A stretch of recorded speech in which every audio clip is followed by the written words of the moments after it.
So I recently got a chance to play Turtle Rock's new game Evolve, or if you're living in Alabama, Controversial Unproven Theory. Now I've been hearing good things about it. 4 players team up as hunters to take on a 5th who controls a monster in a mix of shooting and MOBA, or whatever it is we're calling their genre this week. First impressions? It was flashy, confident, action-packed, and I hated pretty much every second of it. It was this chaotic mess of running around instead of really feeling like you were hunting, the goal being to trap the monster in a big blue swirly thing and then replace all the interesting stuff with a big button mashing melee with all the tactics of playing Street Fighter 4 against a 4-year-old. But here's the thing, I suspect that while this is going to be a fairly common gut reaction to Evolve, it's really not fair. So if you find yourself in the same position when you finally get to play it, here are my top tips. First, play it with friends.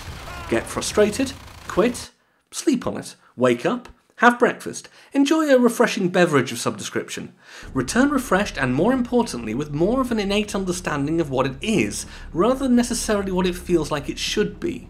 Because it's at that point that it clicked, not just for me, but for most of the people I spoke to during our hands-on test session. To try and ease that transition a bit though, here are a few handy things that you should know. The first is that while it is a much faster paced game than you might expect, that doesn't mean that maps are won by just running around at random.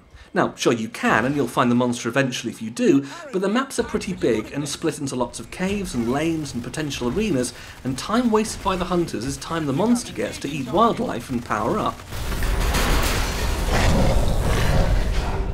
At level 1, it's not that tough. At level 3, it can not only give hunters a bad time with powers like rock throws and fire breath, it can go after the generator in their base and score an instant win.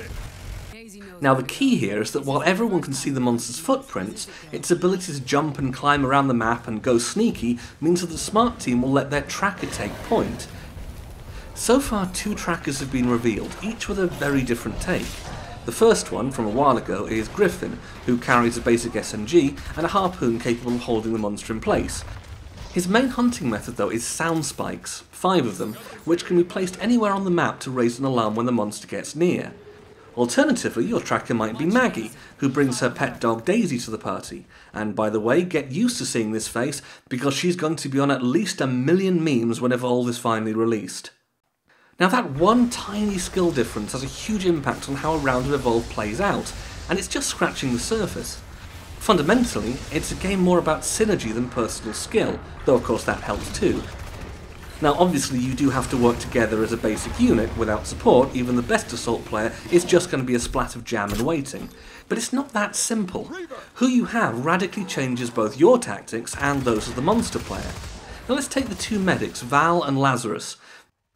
Val is much like the Team Fortress medic, with a heal gun that locks onto a specific target and an AoE heal to help the whole team. Pair her up with your assault guy, who also gets a rechargeable personal shield, and he can tank a monster like Goliath pretty damn well. However, the beam makes it super obvious where she is, and she has to stay pretty close to the action to be of use. Goliath smash! Lazarus doesn't do that though, his power is resurrection. He has no heal gun, so instead he stays out of the way, swooping in as needed with his cloaking device to turn the battle into something closer to whack-a-mole. That means the monster either has to go out of his way to neutralise him when he pops up, taking damage all the way, or keep repeatedly bringing the pain until the team runs out of incapacitations. But it goes further than this. On the hunter side, you can also choose perks to help out, just like the monster gets to choose his abilities. A team with Val probably doesn't need to bother with slight health regeneration, but with Lazarus, every little helps. And of course that's ignoring what the other hunters can do. Support character Hank, for instance, has a shield projector. That's a huge boon to the assault player, but there's no reason why he can't use it to protect the medic instead. Likewise, if Maggie's your trapper, Daisy's already a mini Lazarus who can either back him up when the team starts to fall, or be a good reason to go with Val to stop that happening in the first place. All this and the many other layers aren't simply how Evolve works, but what it takes that little time to fully appreciate. That click moment is when it ceases to be a shooter and becomes a game entirely about the satisfaction of good teamwork on the hunter side, which is really enjoyable, and from the monster side, the satisfaction of destroying it.